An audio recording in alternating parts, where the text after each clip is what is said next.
honest for this particular.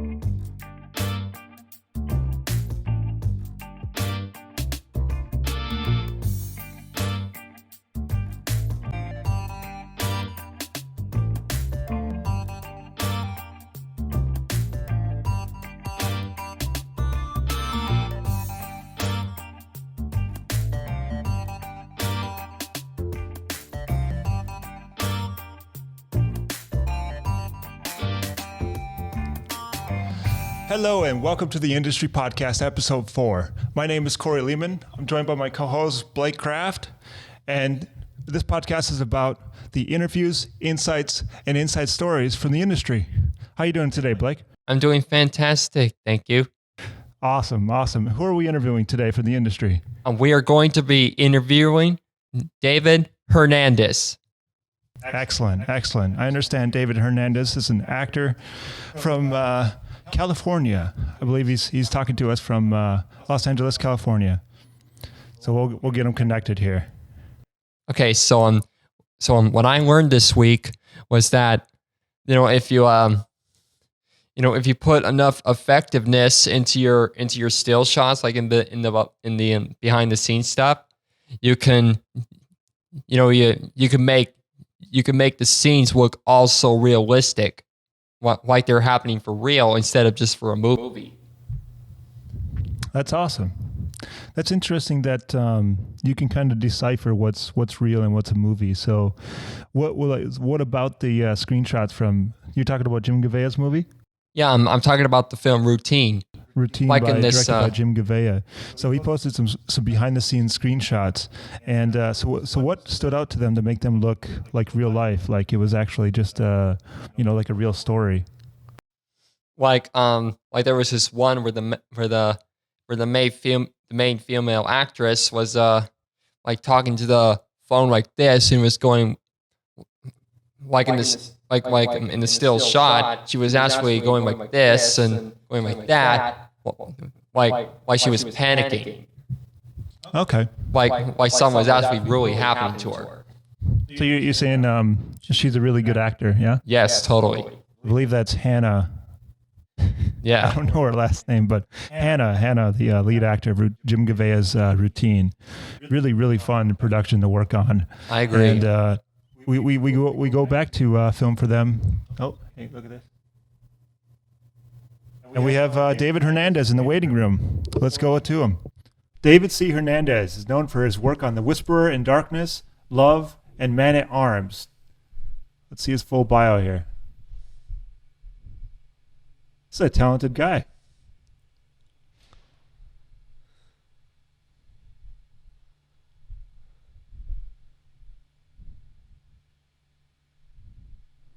Here's his acting credits here.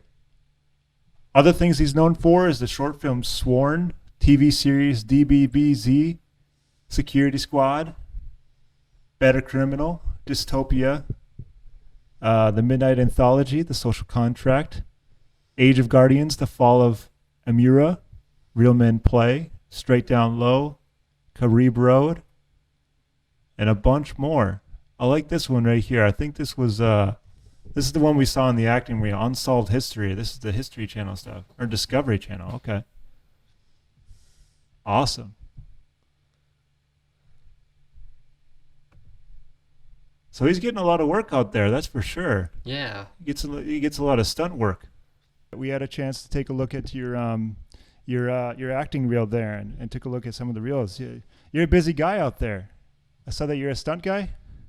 Gone from student projects and short films to being involved in major motion pictures and kind of everything in between, commercials and stuff.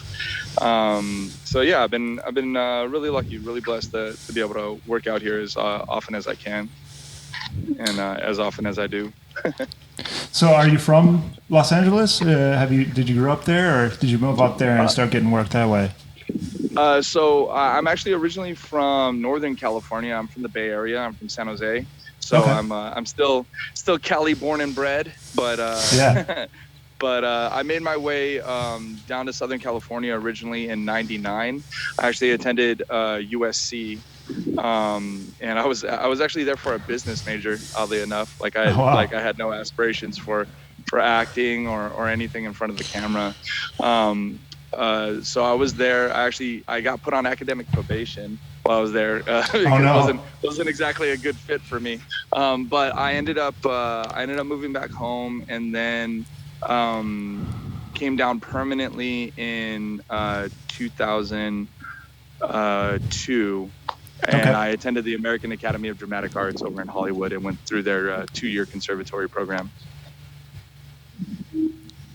That's great. I bet you had a lot more fun at the business school. On probation, you're probably out partying, and then you got down to brass tacks at the acting place and did what you had to do. I like that. Yeah, absolutely. It's definitely a testament to how they say when you find something that you love, like you'll never work again. Absolutely. So I was killing myself when I was in school, trying to go to like these 7 a.m. classes about like art history and like mathematics and all this other stuff. And don't get me wrong, like I'm actually very good at math and I love art, but like, the application of it just kind of like seemed to fall a little short of inspiring. So for sure. Yeah. So, making my way out to the American Academy was definitely a good fit. There was a lot of great people that I met there. A lot of good. They have an excellent program. Actually, I had the privilege to go back and teach it over there every now and then. Oh, really?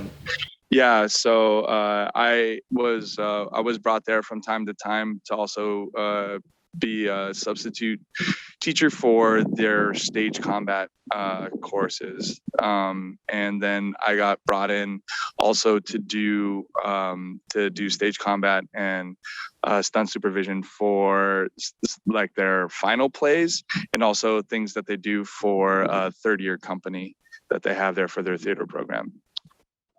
Yeah, so that's incredible. It's been cool. It's been a lot of fun. So that's amazing that you were able to excel so much at that school, and then they came back to you. And my belief is that the best thing in business is good relationships, and having positive, committed relationships with people, and that's how you get the best clients. It sounds like that was your big takeaway in business in general, because from what I'm picking up from you is that you had great relationships with your teachers and they wanted you back and obviously excelled. And so like going from that, like what was your first gig in LA? My first gig in LA was a short film. One of my teachers had booked a role, but then was unable to commit anymore. So he actually suggested me for the role. It was a co-star role. And what was really cool is it was actually produced by a buddy of mine, Ben, who did The Big Hit, and also wrote Dragon Ball Revolution. So he and I like became fast friends. Martial arts stuff. He's close with like Wesley Snipes, and like he's a lifelong martial artist and stuff. So he and I became quick friends. And then so that was kind of like my first gig. Cool. But then after that, I had gone through the academy, and it was the middle of my second year, and I had already finished the stage combat portion, and my instructor, he was like, "Hey man, you're really good. Like I think you should come try out for our team. And come be part of what we're doing out there." And I was like, absolutely. So I go out there, I audition for the team, I get on the team. Oh, wow. And then they're like, "Hey, we have this project coming up that's going to be for the History Channel, so you're going to be doing some sword fighting in it." And then actually that's how I got into archery, is for this particular project. The project was the History Channel version of what happened in Troy, because it was when Troy came out. Oh, right. We saw that in the acting reel. That was some amazing treatments on your shots. Was that all you in that shot? It was like the sword coming up and like there's multiple shots on you right in the center. That was incredible. Yeah. You gotta be happy about that. Those are actually from another History Channel project called Battles BC. Okay. But the one on History Channel was called Troy Revealed. And so we got hired on as like the reenactors, and we found out that there was going to be archery. And luckily down over here in LA, there's a place that offers free archery lessons on the weekends, and the whole place like runs on donations. You just go, you sign the waiver, and you can borrow the equipment, and they have coaches and instructors there to help you out. So a bunch of us went, and after going a couple weekends, it's pretty sweet. So after doing that for a couple weekends, I was like, all right, well, I'm kind of hooked on this. Made my way to Craigslist, found myself a bow, and had some arrows made and stuff like that. So that's that's how all that went down. Well, that's incredible, man. That you hit that type of success. So what do you? How is this year for you? And this I don't know. It feels like it's been 10 years. In just one. Yeah. Aging 10 years in 1 year. Yeah, pretty much. Yeah. COVID's been interesting. So the past 2 years, I've looked to kind of like shift my interest into a little bit involving a little bit more of voiceover and motion capture, actually. So I'm an instructor with a place called Mind's Eye Tribe, which was started by my buddy TJ Storm, who you would know from doing the motion capture for like Godzilla. He was Colossus in the Deadpool movie. He was Vader in the latest Immortals video game. So like he's like Mr. Mocap out here in LA. So thankfully, I've been brought on as an instructor for Sword for the Academy. And then I also, teach stuff privately. And so this past year has been a lot of like trying to set up my personal voiceover booth at home, and then working together with a few other people to try and like get my movements for mocap and stuff like that down. Because the goal this year is for me to be like the person in a video game where they scan me, that I do all the fighting and I do all of the navigations and I'm the voice. Like that's my goal this year, to be like the triple threat action on that. That's awesome. You would join some like really, really well-known actors that have achieved that. I think there's like one actor that's like the soldier voice in like every Call of Duty game. He's got like a really deep, tough guy voice. Ice Cube. No, I'm just kidding. One of them for sure. It's one of them for sure. Yeah, no. He is in one of them. But yeah, so I, funnily enough, one of the guys that handles most of the motion capture for the Call of Duty video games is a person that I worked on Deadliest Warrior with years ago. His name's Noel Vega. He's an awesome guy. So like, I know all the right people. It's just been a year of making sure that all of my my pieces are prepped and ready to go when the projects pop up. That's awesome. Yeah, it sounds like your mindset for what I thought about COVID, like a couple months in, it was like, there's two different ways this can go. Like mentally, it can go like just wait and see until everything's open again, and then start working on getting gigs and preparing yourself, or use the extra time and prepare even more for what you're already working towards. There's like two different ways it could have went. It sounds like you did the latter, and I'm definitely on the same route as well. It's just keep preparing, keep putting stuff out. Yeah, exactly. Well, are you familiar with The War of Art by Stephen Pressfield?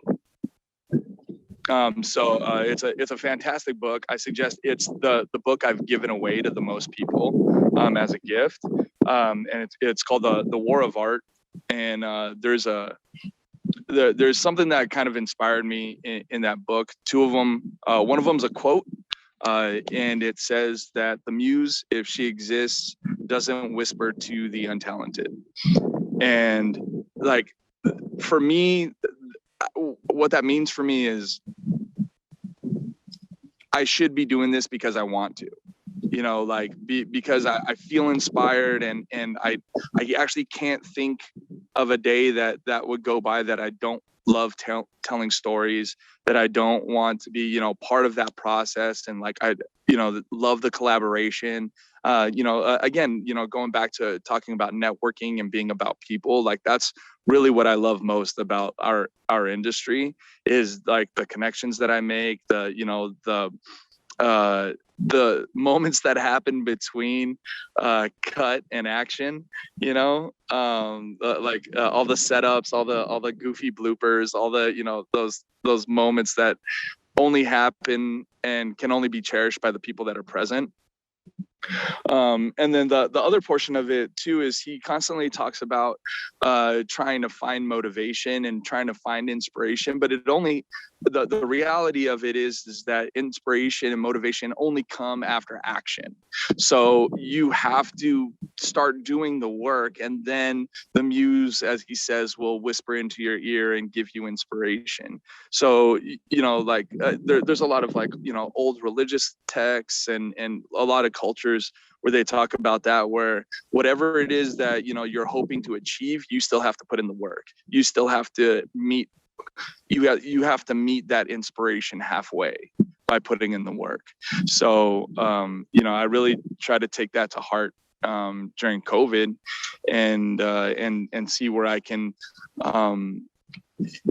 foster relationships, figure out like where it is that I kind of fit in the industry, and see whether or not I'm willing to also kind of revamp myself. Like the long hair thing. Yeah, I had long hair for a good while, and then I cut it because I knew that it was more viable for me commercially.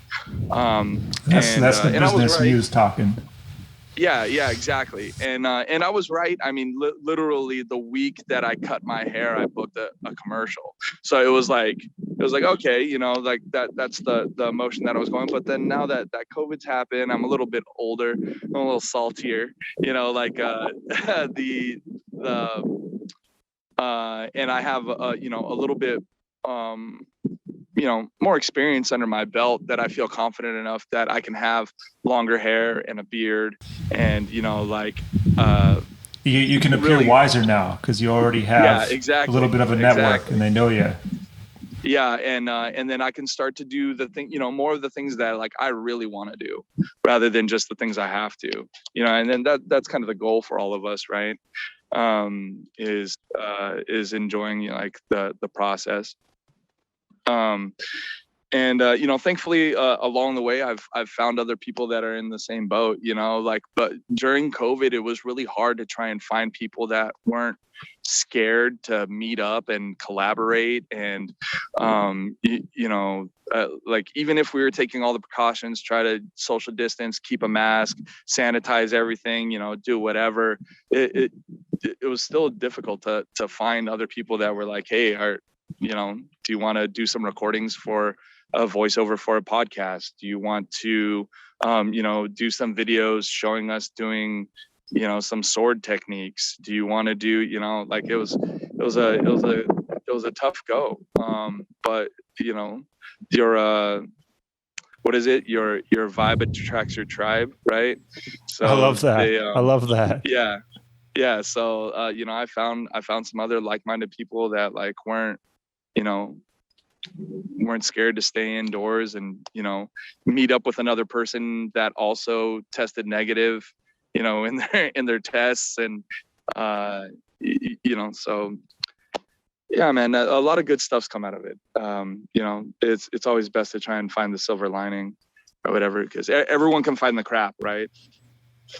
Exactly. Everybody can find the crap, and it's a starting point for a lot of mid, like us. We're from kind of Midwestern states and moved down to Austin, and Austin's been really good to us. And it's been sort of that taking that jump. Blake here is from Missouri, and I'm from northern Minnesota.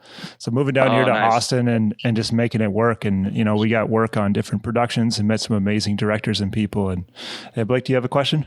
Yes, I do. Yeah. So can you hear me, David? Yes.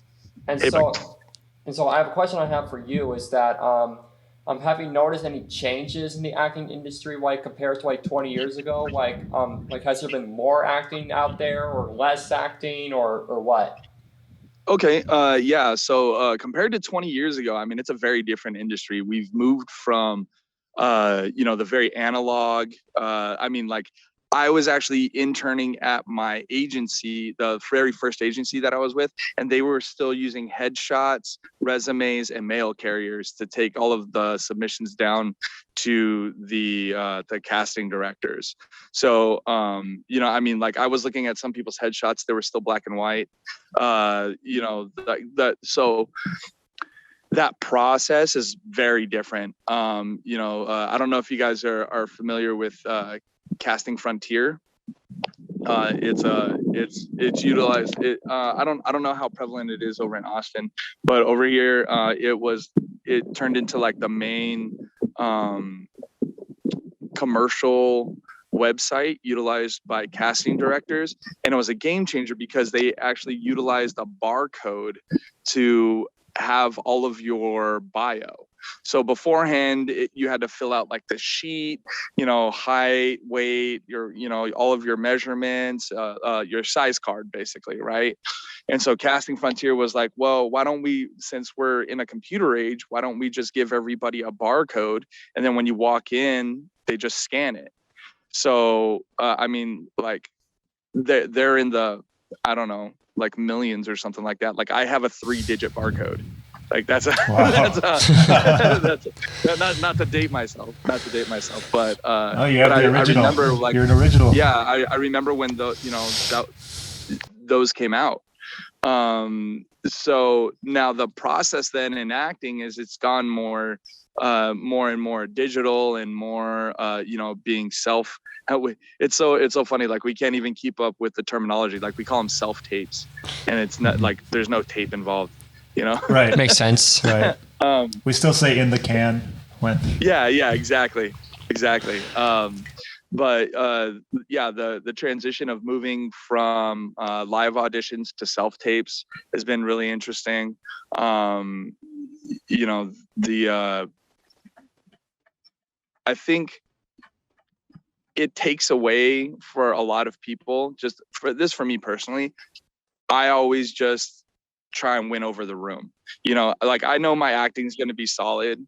I don't worry about any of that. I just worry about whether or not the people feel comfortable with me, and that's just like any other business thing, right? And so the self-tape thing kind of negates the ability to charm the room and kind of like win them over with the pleasantries that I was always used to. As far as acting styles go, I don't think too much has changed over the years. When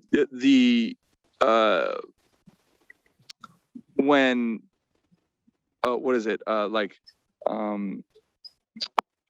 this quote unquote unscripted reality TV came around during it got its real like big boom during the writer's strike back in what was it? It was like 06, 07. Yeah. And I guess you could call that acting, right? It appears like it's happening on the moment, but it's really there's treatments around it that we've come to find out years later. But we've kind of seen the magic trick and how it works, but still Yeah, fascinating. And I still catch myself watching like Storage Wars or something like that.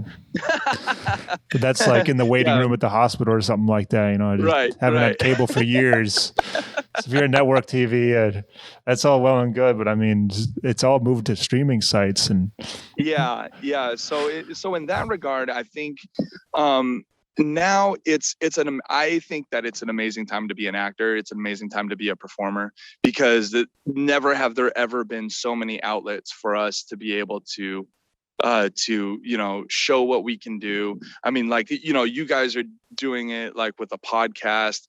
Other people are doing it, via TikTok and like reels on Instagram.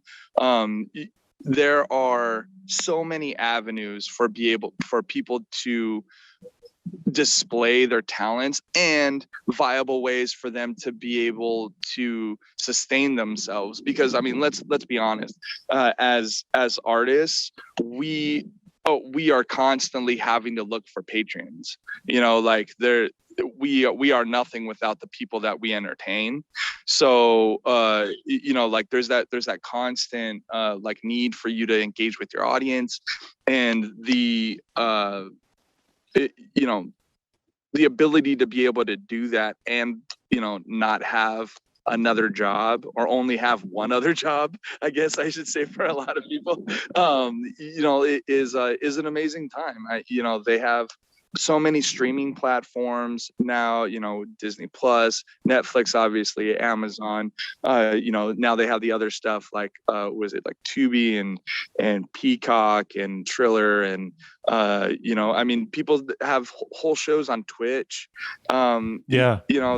Definitely So live broadcasting. I definitely think, like all of the live broadcasting, which I think is amazing, because obviously there's enough personalities out there that can host, that people are willing to tune in, and they're interesting enough that they create an audience.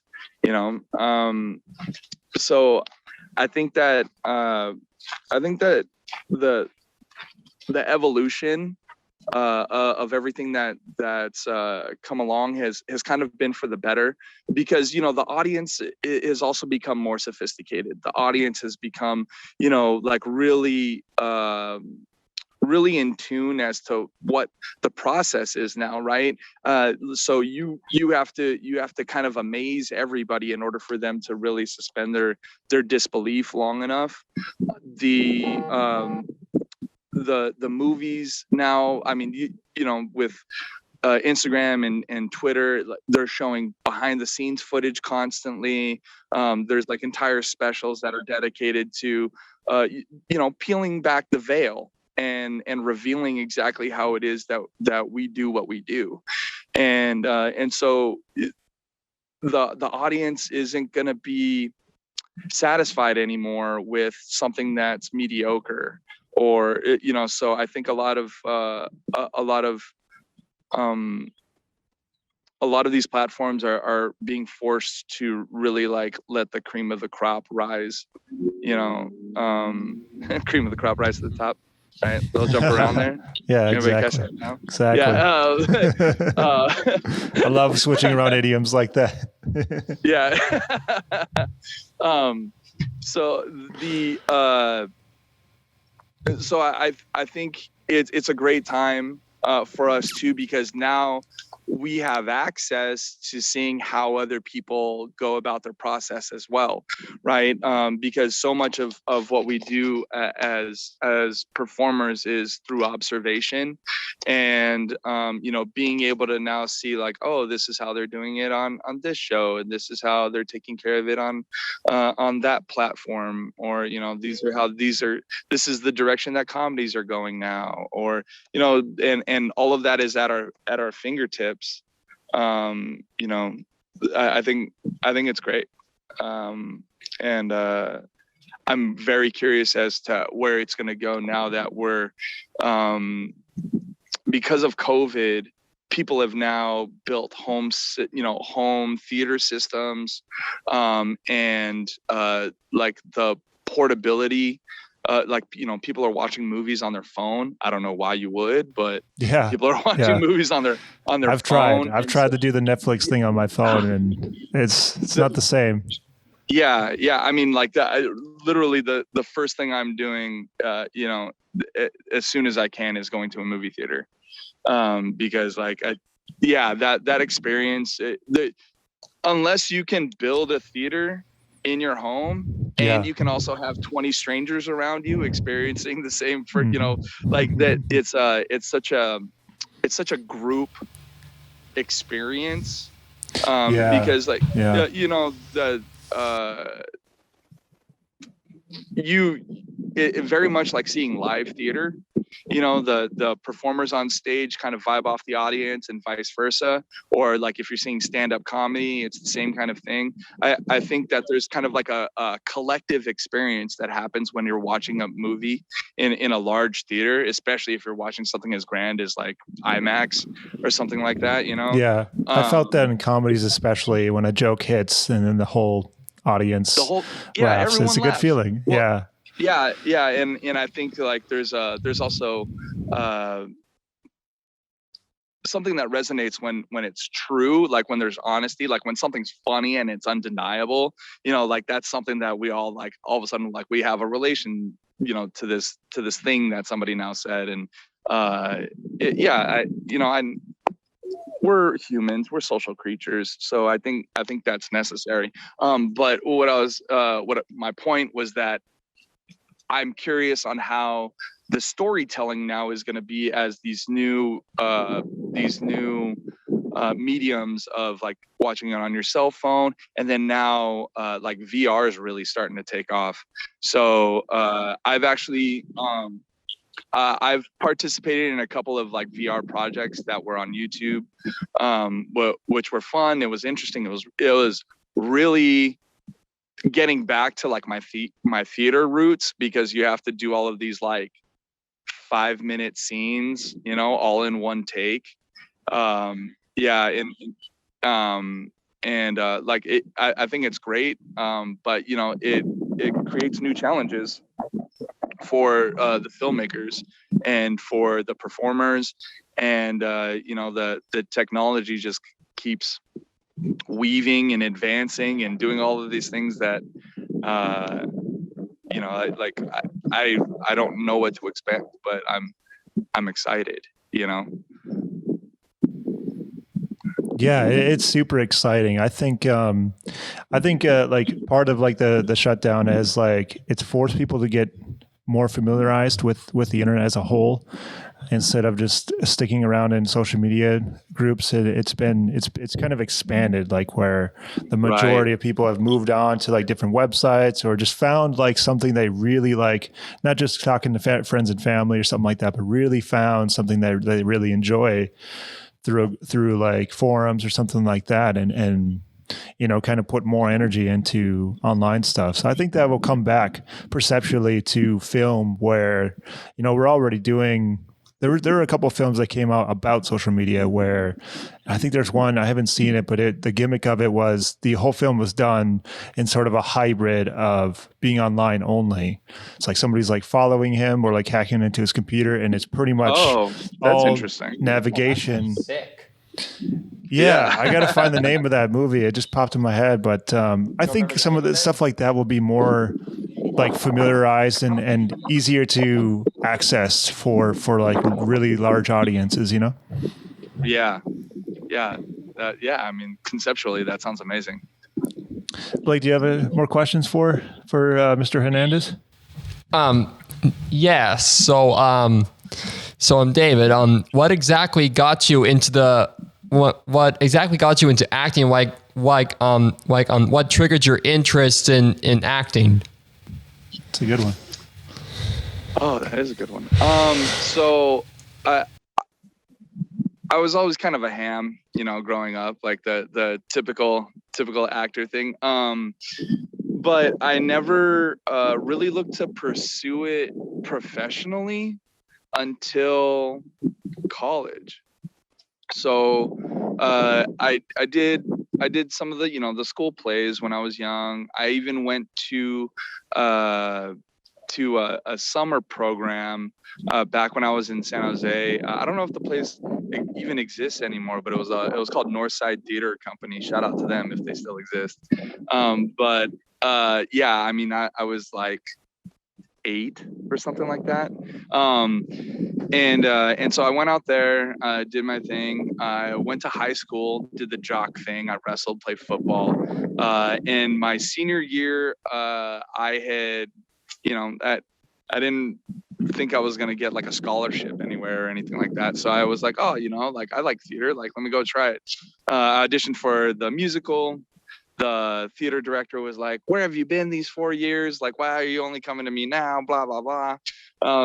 Like just gassing me up, which was awesome. Tom Alessandri, rest in peace. So then I also auditioned for the spring comedy, and I got a role. And then that was kind of it. Like I said, I went off to USC, just like not thinking about it. I took a semester of theater just because I thought it was fun. But then when I got put on academic probation, I went home.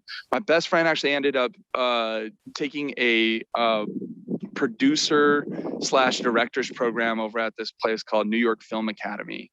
And he asked me to be in his final project. So we put together this short film in 36 hours, and I loved it. It was like that lightning strike moment, when people talk about like that aha, that's what it was for me. I was there, I was like malnourished, sleep deprived, and feeling so exhilarated, just making this project and going around to different places in LA and shooting, and it was great. It like, the project itself like came out okay, but that was it. I was like, all right, this is what I got to do now. So I was actually looking to go to New York Film Academy, and because they also have an acting program, but my mom thankfully intervened and was like, hey, you should probably get something that's like accredited, maybe get like college credits or something like that for it. So I actually have to credit her for fighting the American Academy of Dramatic Arts,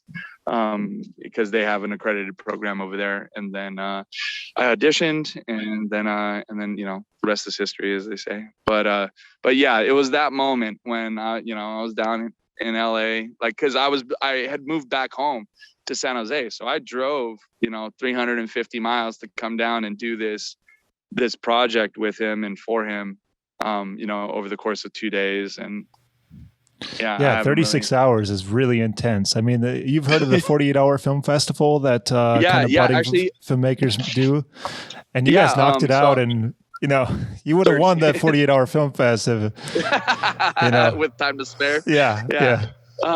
We actually, it's funny that you say that, because that just happened last night. I actually had 2 people call me at different times saying like, what are you doing today? We're doing 48-hour film fest. And I was like, oh my God, I'm already obligated to something else. Like, should have told me a week ago. Like, if you told me a week ago that you guys were putting a crew together, like I totally would have done it. I did one a few months back, which was a lot of fun.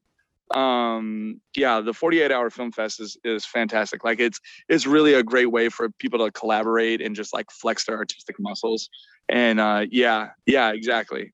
Like it's a fantastic way to just like let all of those creative juices flow, and you're doing it at breakneck speed, which is even better. So yeah, exactly. The first time I did a 48-hour film fest, I was the resident editor of my group of friends, and oh sweet, and like 15 hours straight of just editing, and I took the opportunity to like learn new things. So like I threw on like an After Effects like tutorial and just spent like a good chunk of the day just like making this like really flashy, like it was an effect for the end title credits right after it ended for our names to come up and then burn away like paper, like the embers on the edges like burn away, and then they just flake away. So I did that, and like one of the 2 worked great and the second one did. I thought I could just type in one person's name, boom, done, rendered out. Second person's name glitched out, and we're like 20 minutes away from like turning it. So I'm like, make it work as good as possible, then throw it away. But it was a lot of fun. It was a lot of fun. Yeah, I've definitely been on that end too. I had a couple years ago, I decided to produce my own short, and I ended up kind of wearing a lot of hats. I wrote it, directed it, I starred in it, did the fight choreography, location scouting, like all the costumes, all the props, and I did the same thing. I was like, well, I'm just gonna buy the Adobe suite and teach myself Premiere and After Effects, and it's a tall order, right? Like kudos. What's that? It's a tall order just to go. Oh my god! I mean, like I was already fairly familiar with Photoshop, so thankfully, like the Adobe suite, like they're all kind of like intuitive with each other with their hotkeys. But the process, like I was rotoscoping. I thought I was gonna kill myself. Like that process. Because more. Yeah. So the worst part about it though is that I had shot out over in like a desert area. So now when I needed plates and I needed to move stuff, I had no references because there's no skyline. There's nothing in the desert for me to like use as a marker. Had I known that I was going to use After Effects and do sky replacement and all of that stuff, I would have put like some tennis balls out on some C-stands, things like that, like so that I had markers to be able to track.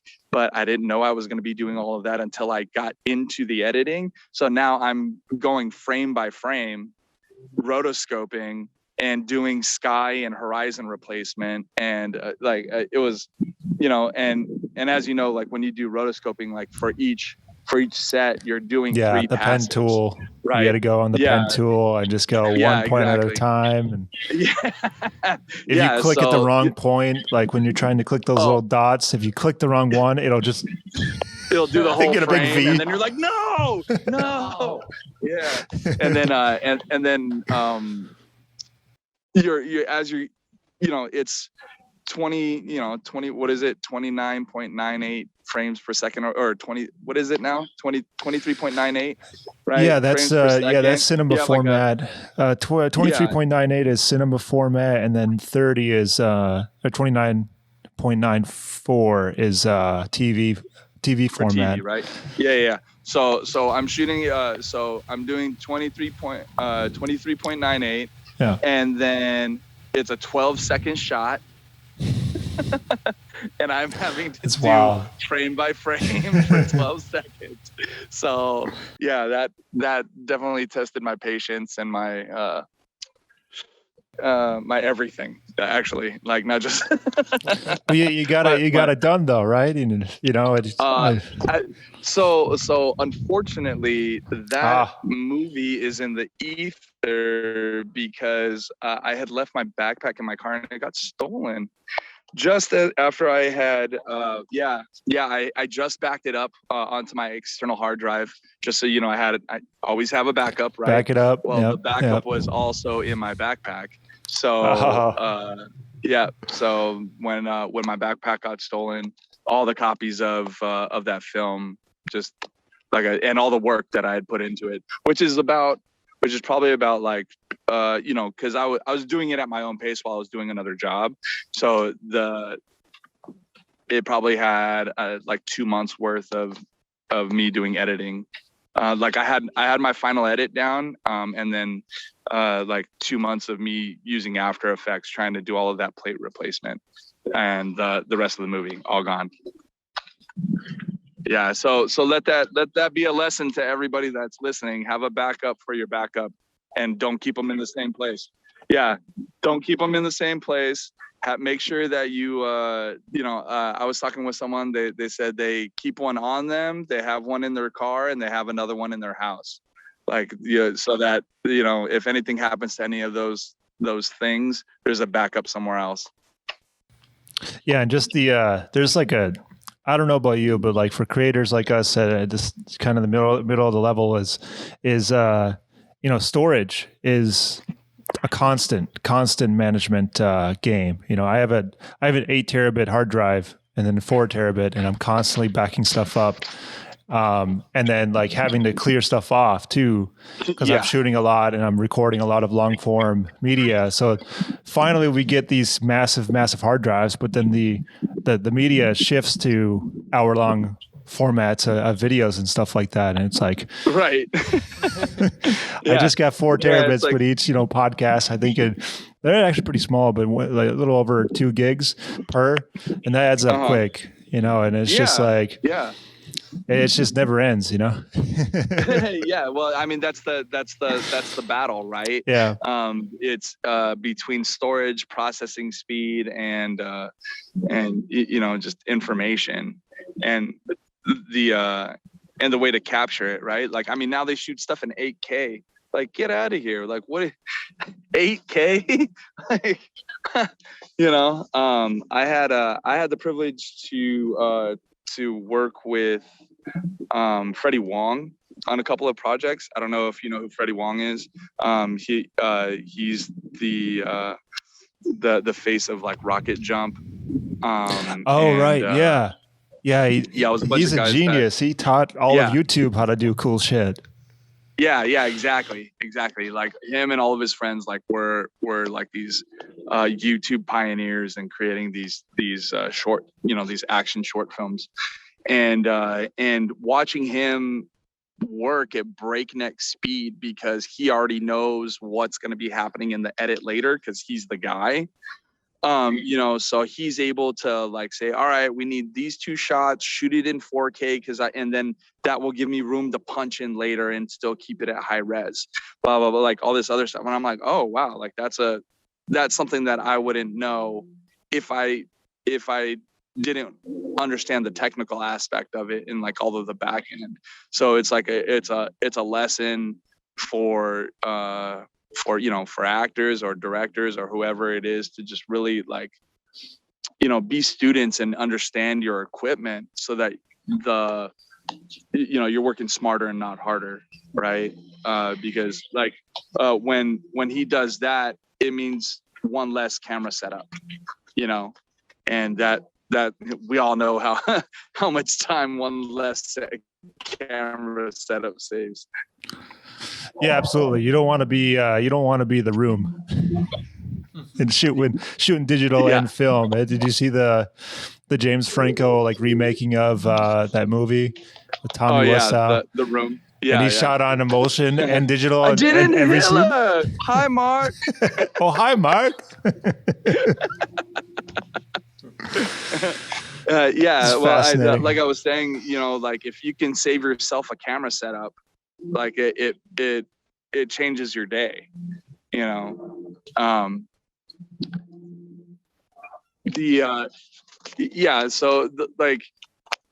it's so important for us to like, know what's being captured and like that. I think that's also like a great thing for communication between the directors and the performers too. It's like, hey, understand that I'm going wide with this, but I'm going to shoot it in 4K. So I still need your expressions because we'll probably be able to punch in, because size it in and get the resolution and. Because what happens a lot of the time, like as an actor, as a performer, you save all of your good stuff for the close up. Right.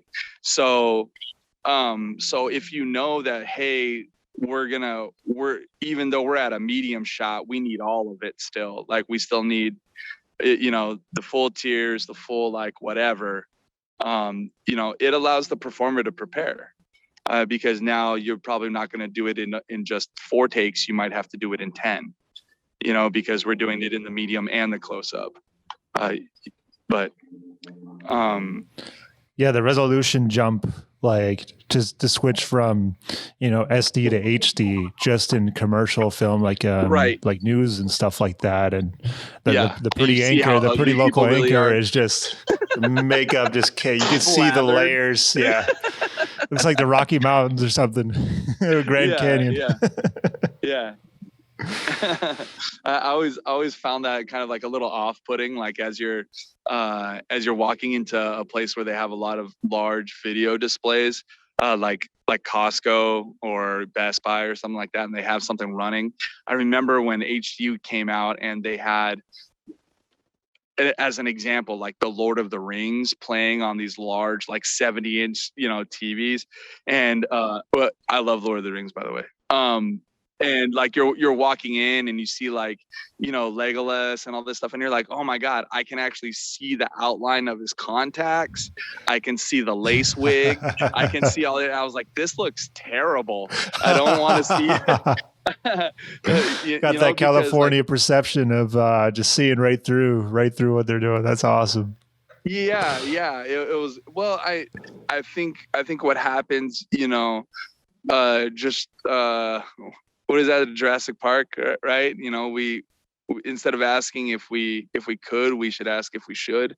And like there's some things like movies, especially fantasy films, where you don't want to see all of that detail. Like those lines kind of need to be smudged a little bit, because we're no longer you're not in reality. So like for them to make it unreal, to kind of have that that Vaseline smudge underneath Luke's speeder, like you have to have that kind of thing going on for film. So it's great for live sports. It's fine for the news. I love watching things like ocean documentaries and like nature shows.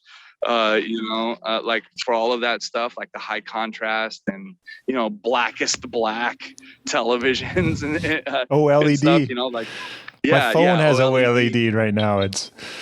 I kind of understand, but I kind of don't. It flips in and out of knowing what it is. Yeah. At some point, like you just got to go, okay, like for like so long. You're telling me it's better because it has this. Like, I literally can't tell the difference, but okay. Like it has more letters in the acronym. It's better. That's just how we as Americans consume things. It's 8K true. Instead of 4K. The number is bigger. Everybody understands that this team is winning more points than the other team. Right. To put it in a football analogy, that's a lot of how we judge things. And yeah, absolutely. America. Yeah. It's not got one turbo, it's twin turbo. It's 8-cylinder, 12 That's cylinder. Right. Yeah, you don't really get much more American than that, I guess. Exactly. Right? Like that like that show Home Improvement, more power. That's right. That was huge. When you were breaking to the industry. Maybe you were probably hoping for a part on Home Improvement in the background, or so, maybe in the crowd or something. Yeah, I mean, back then, like, I was auditioning for all kinds of stuff, like Malcolm in the Middle. There was, I mean, like, I don't know. I lost count of all the auditions I've gone on.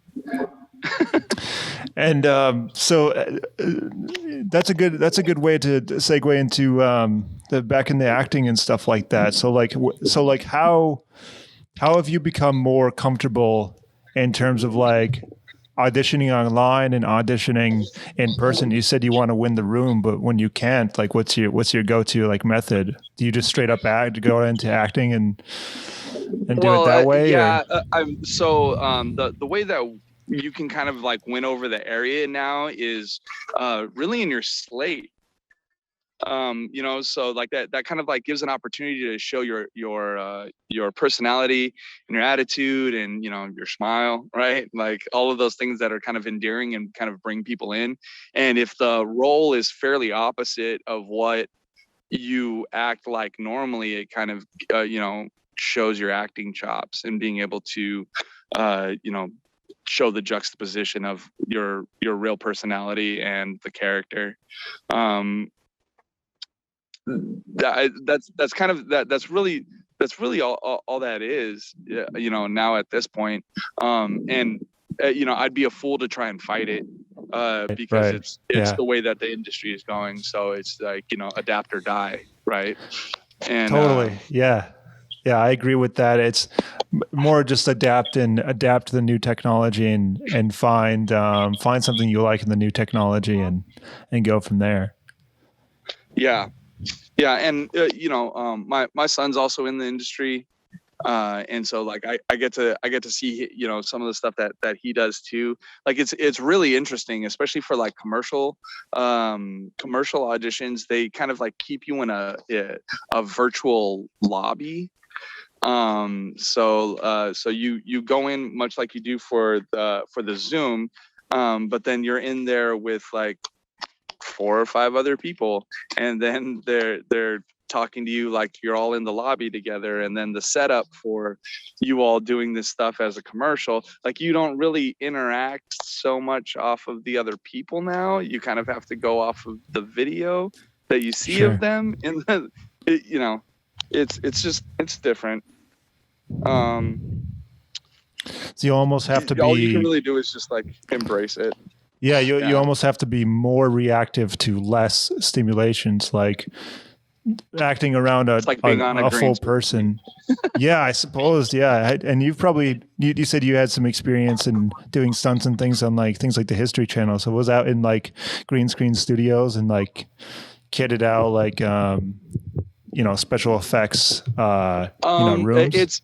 For that stuff, it was a mixture. For things like Deadliest Warrior, we were on location. We were like at studios. We shot up over at like Paramount Ranch, where like we actually shot in that village where they shot the first Iron Man, where like he's going through the village, like when he like the first time he reveals the new Iron Man suit, right, and he touches down and he's just like he blasts that big old truck or whatever with that like little rocket out of his wrist.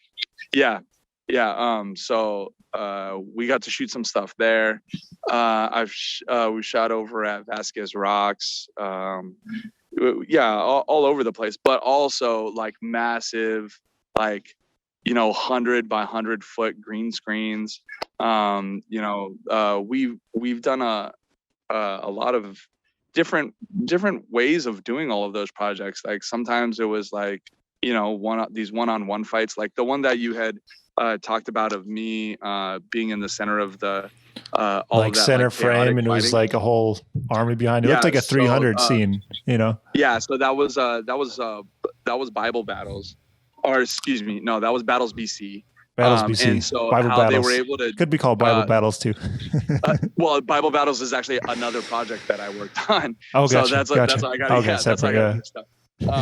But Battles BC, we all actually had a bunch of individual fights that on a green screen that then they were able to composite on, like, so that's how they were able to. So there's not like 100 of us. There's like 12, and then they just replicate it and like, you know, give it layers, like do all that kind of stuff. But like that particular project we shot, it was something crazy. It was like 200 fights in like 3 days or something like that. Yeah, like these individual. So you had to be fights in tip-top shape for that. Yeah, because you know what, we're just moving from like project to project, and you know, going in and out of costume or wardrobe, costumes for theater.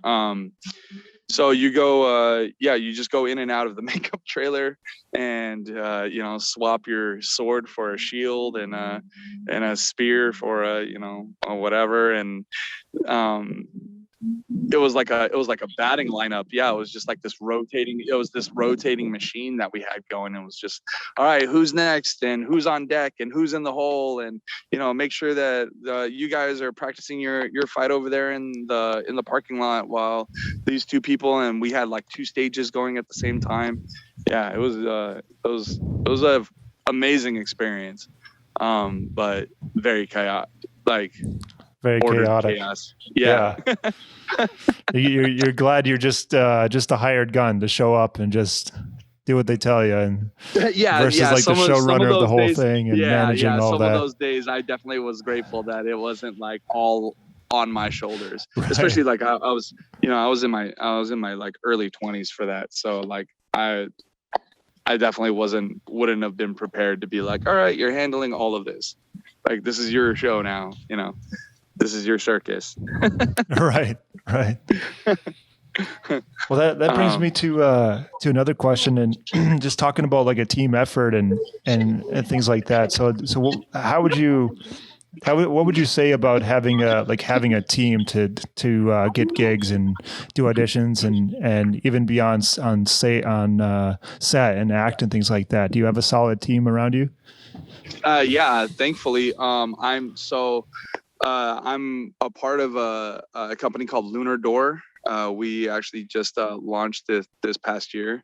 That's a collective of producers, writers, musicians. I'm on there as one of the as the stunt supervisor, and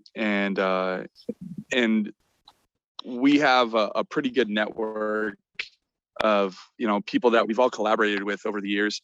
I really think it goes beyond just obviously like acting. Just like in life, you find the people that you're willing to just like do the things that you want to do with, right? So like you like going camping, you find people that like going camping, and they're like, yeah, I got my own gear, you got your own gear, like let's all suit up. I have definitely been guilty of poaching. Like I worked on a small project, and I was like, you are an amazing makeup artist. I'm using you for whatever next project that I'm gonna produce myself. And sure enough, I used her. There's a handful of like really professional, directors and DPs and all of those people that like everyone makes their list, right? Like you have your list of assets or whatever, and like that's kind of the goal too, right? Is you just, like I said beforehand, just going and doing things that you love with people that you love. Like that's the what is it, that the Happy Madison formula, right? Adam Sandler's out there with all of his best friends, just making all of these movies, and he gives roles to each one of them. And giving Rob Schneider a career, like that's what it's all about. They just have to cover the debt of budget deficits for Rob Schneider's movies. yeah, totally. But and best friends help out each other and be there for each other. That's a beautiful thing in film. Yeah. Well, and the film television world, I think, is also unique in that this is where you want to work with your friends. Like there's a lot of other business ventures where you're like, you don't want to involve family, you don't want to involve whatever, because like it gets weird and it gets gross, the way that people can treat each other. But because acting and film and television are such an artistic pursuit, I think it kind of like has an easier overlay for people to be good to each other and collaborate. Also, I like if you've been in the business for any amount of time, you understand that you need different spokes in the wheel. It's just like being like part of a band. Not everybody can play lead guitar. Like you have to have people in front of the camera. You have to have people behind the camera. You have to have editors, colorists, wardrobe people. Yeah. I mean, like that. When I produced that short that disappeared, never have I ever had such a large appreciation for the division of labor in the film industry, because my head was going to explode, because I was having to try and keep track of so many things. Like we actually, fault of my own, we actually ended up missing a couple of shots that we had to pick up, but we couldn't pick it up until like 2 years later. Because I didn't bother to look at the dailies, and I had marked off 2 of the scenes that I thought we had shot. And then so I go to do a rough cut, and I'm like, where are these scenes? They're like, what are you talking about? This is all the info. These are all the scenes that we shot. I'm like, no, we're missing like 2 minutes. Where? Yeah. 2 minutes. Yeah, 2 minutes of a 10-minute film. Yeah, I was like, where is this? Yeah, so like I said, that appreciation for the division of labor is just like so high for me, and being in awe of people that are masters of their craft, like being people that are like really students and love what it is that they do, like a person that's a camera person, like they would sleep with their camera. You know what I mean?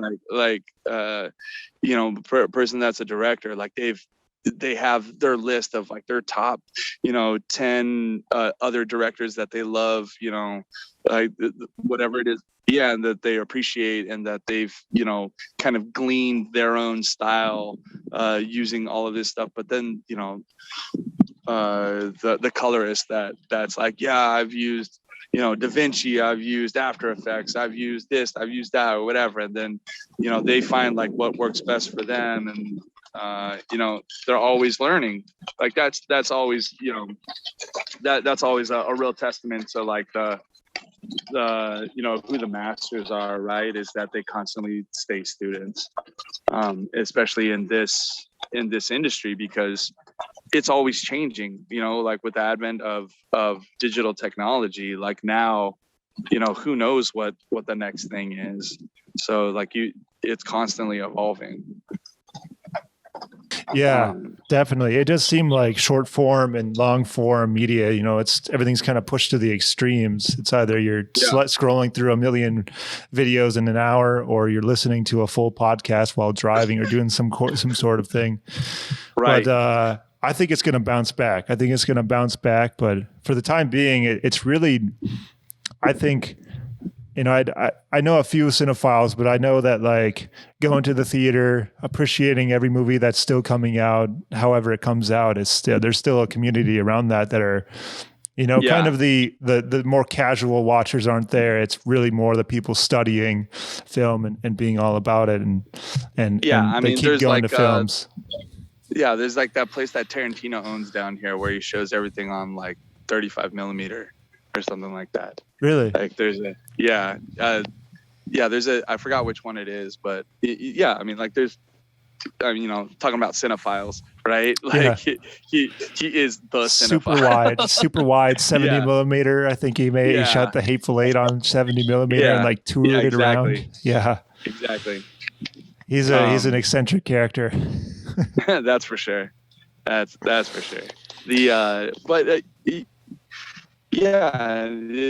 have to accommodate for everyone in between, and the average person, like I said, though, has become more sophisticated. And perceptually like knows like the behind the scenes and things like that, well, I mean, as far as like the medium moving from like traditional film to like VR and then other streaming platforms where more creators can get into it and do different things. Like, I have no idea how VR productions would work, and I assume it's like a soundstage with a full like 360 set, and then the camera's right in the middle. Or I can only guess, but like behind the scenes of that type of stuff, I think is like super new. So as like things get shared more and more, and the curtain gets moved back, there's another curtain for something even more entertaining and interesting. So it's fascinating how things like that move, Well, I wonder if we'll end up full circle in that, and people will appreciate more, especially now coming out of COVID and wanting to be in the presence of people, like live theater. Like whether or not that's gonna like kind of make a resurgence of feeling energy and actually being there, while people are doing an entire play. I bet it's going to come roaring back. I know that like comedy and like touring comedians, they've had to add shows. Like I'm kind of tuned into the comedian world a little bit, or like to think I am. And a lot of comedians are adding tours now for the summer, a lot of bands too. Right. And they're comedians are having to add shows because they're just selling out so fast. So that's just I look at that as an indicator that people are going to prefer like in-person entertainment for a while. just to get back into it, and hoping to never look at a screen again is going to be a sentiment. And I'm just going to go to theater for a year. You know, I'm sure there's going to be overcorrections like that from a lot of people. Yeah, definitely.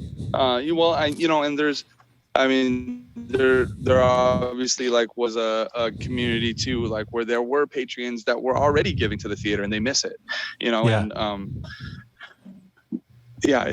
think it's gonna be interesting. It's funny that because like I know, what was it, Joe Rogan moved out over to Austin, right? That's right. A comedy club, and so like that's been a large push out there. He bought like three different derelict buildings. He bought one on 6th Street, one in North Austin. I think he's gonna build one. I think he's talking about building one. That's cool. But there's this one club called Cap City Comedy Club. And like I moved here in November of 2019, so I was like right before everything shut down. And Cap City Comedy Club was open, and unfortunately I never got a chance to go to it, but it closed down, and then Rogan moved in and immediately bought it up, and then bought up like a bar or something like that right in the middle of 6th Street. But Austin's growing really, really fast. It's wild. I think like Tim Dillon's moving down here, and I think Whitney Cummings has talked about it, and there's a bunch of others moving down here too. So my joke is every time we see a helicopter, because Joe Rogan, I've heard this. I don't really listen to his podcast much, but I've heard that he takes a helicopter from his own helipad at his Big Hills mansion. He takes a helicopter from his mansion to his gym and back. So my joke is every time I see a helicopter up above me, I'm gonna go, "Hey, that's Joe Rogan going to his gym right now." That sounds about right. He's eccentric enough. I am kind of going back and forth between Austin now. I was actually there shooting something over out in Lampasas, if I'm saying that right. I don't know if I'm saying that right. It's it's out past like Burnett and out past like Laredo. Anyways, it was we were shooting in at Bend, so it's along the Colorado River. But so a portion of Lunar Door is out there. My buddy Chase Cooker, who is a producer and musician for Lunar Door. Yeah. And so when I went out there, I also hosted a Fighting for Film workshop. And I got some pretty good interest in that. So after kind of like dipping my toe in the water, I made the decision that I'll probably be going back and forth between here and Austin, like every quarter at least, to go do a project of some kind, either do a workshop or see if I can get involved, with more of the film community down there. I'm part of like it's time to branch out, and it's also necessary, especially because California is being terrible, about like California is dragging its feet, in opening up. So like just like we were talking about beforehand, trying to do my best to be proactive and not wait on and start preparing and networking out to other people. Yeah, I mean, like I read some about just like the southeastern part of the states, like Oklahoma, for example. The amount of films that, like big films that came to Oklahoma, shot up by 90% in I think like 2018. And like I met some PAs that had shot like films in Louisiana, and of course Georgia's a big hub. So there's definitely a lot of migration and a lot of distribution of work happening all over this part of the states. It's fantastic. Yeah. It's super, super fun. And I just made a trip out to Atlanta, and I got to see like Tyler Perry Studios and that. Oh wow, that's cool. I bet not inside. I pulled up and got stopped by security pretty much immediately. I was only allowed to take a photo like from inside my car. I couldn't even get out of the car. But anyways, like I looked it up and it was like Tyler Perry Studios is just this massive like 200 some acre space with 27 different like soundstage studios, like airplane hangar like studios. There's 27 of them out there, and that's just one. They like shot the Avengers out there in a different studio, and like there's all kinds of prop houses and things like that. So it really is like a community. Like the infrastructure behind like filmmaking is out there too for professional films. And well, I mean, I'd love to see that. I mean, he really did it right. You know, he said, all right, well, everybody has to be negative, and we're going to create a compound where everyone's confined. So, like there was no question at that point, right? So you come in, you test negative, we quarantine, you don't leave, no one comes in, no one goes out. Like if this is how you want to do it, then we can do it. And then, like that kind of frustrated me with some of the projects that I've worked on recently. And it's like, hey man, if we're all negative, what are we doing? Like, why?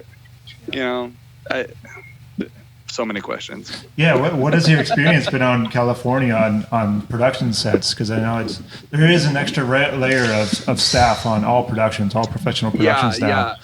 So the most recent thing that I worked on out here, we actually had to show up like an extra hour before our call time so that we can get an antigen test, and then you had to wait. Right, and there's like 40 people that are having to go through their antigen test, and so you go, you wait, and then everybody is given a different alphabet and color code, so that they can narrow down who has contact with what.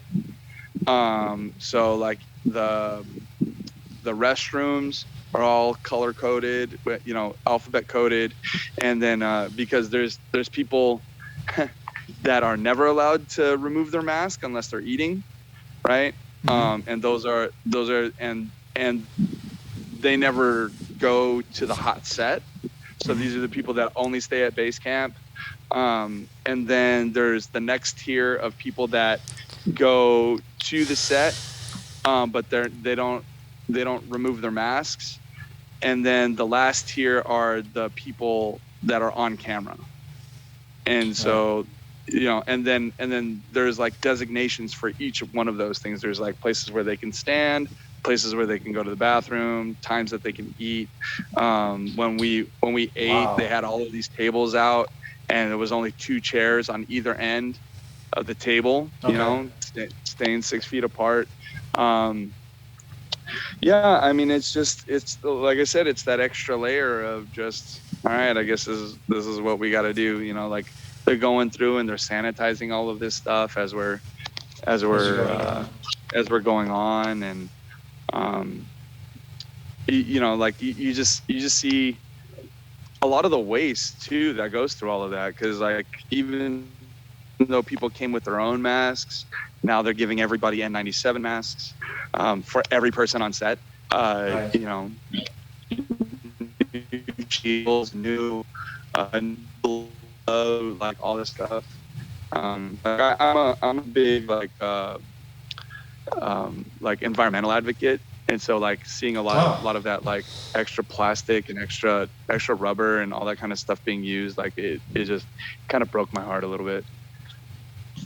That's really interesting. You're into preserving the environment and things like that. It's super important. It's something you don't really hear very often, especially here in like Texas. I've been on one professional set where it was like that. It wasn't really color coded or specific times, but there was like 2 people to a table and things like that. And there was like we would just have to wear like a wristband, and for people on camera, they would just have it on them, proving that they had the test and were cleared to work, and fill out like a little survey and things like that. But just like pre-COVID, there were water bottles everywhere, and that's like the main purpose of like hydrating everybody was that, and like plastic forks or whatever. But and there's definitely an extra layer on it, and that's what you see in like the riverbeds and things like that now. It's like not just plastic bottles; it's also masks. It's masks. Yeah. It's so sad. Thankfully, there were a lot of sets that I had been on to here over in California that really like flex themselves on and going green, trying to utilize less paper. They had water bottles for you, like they told you to bring your own water bottle, or like when you got there and you didn't have one, they would designate one to you, like they put your name on it and they're like, this is your water bottle for the day. And they had they had like large, like 5-gallon water bottles all over the place for you to be able to refill, so that it cut down on the plastic waste. I've seen them. Yeah, I've seen biodegradable silverware, or none of that like one-use plastic stuff. They also a lot of the catering, like they use actual like ceramic stoneware and actual stuff that you could wash and reuse, rather than it just being like paper plates and styrofoam and all that just kind of throw stuff. it all in one bag and call it a day. Yeah. That's definitely like.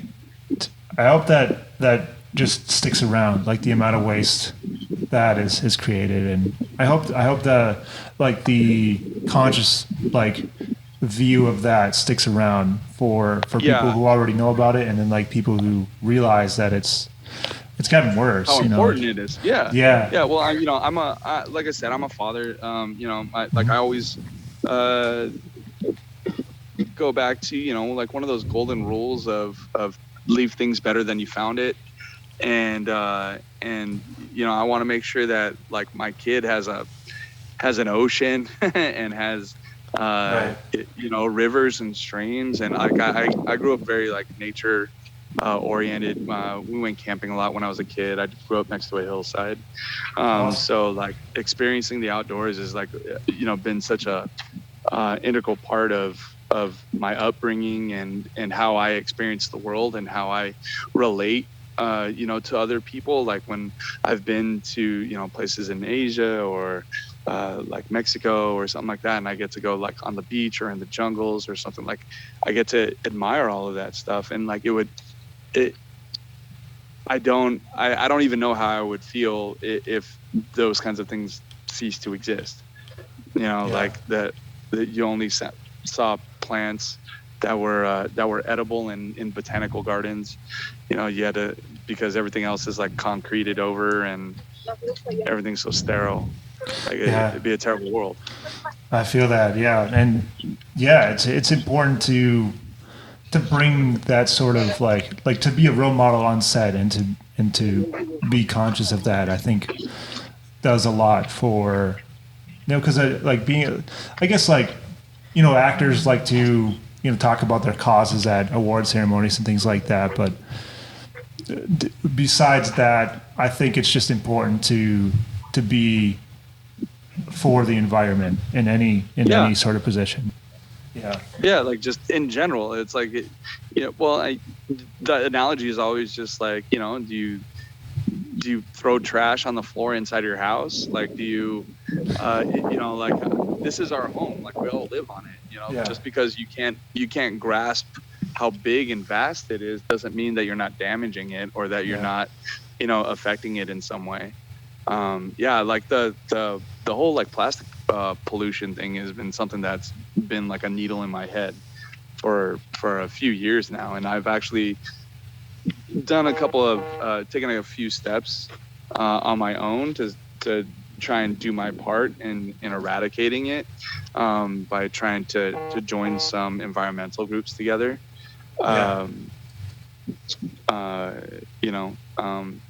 That's all in the works still though, so like I can't talk about it too much. Sure. But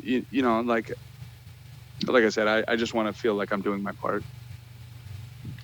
And be part of the solution, and instead of the problem, as some people like to say, and just take the better decision in terms of all things. Well, I love that, David, and it's been a pleasure talking with you. And Blake just gave me the signal. For having me on. Do you have anything to add, Blake, before we hop off? No, I don't. But the questions I did ask you, I really appreciated your answers. Yeah, we really appreciate it, Dave. Cool, thank you. My pleasure. All right, thank you so much, man. You have a great night, right. Okay? Bye. Thank you, you guys too. All right, Bye. Take care. Bye-bye.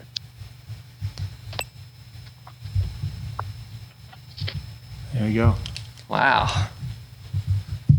So that's been the Industry Podcast. Thank you guys so much for watching, and we'll see you next week for more interviews, insights, and inside stories from the industry. Thanks. Bye.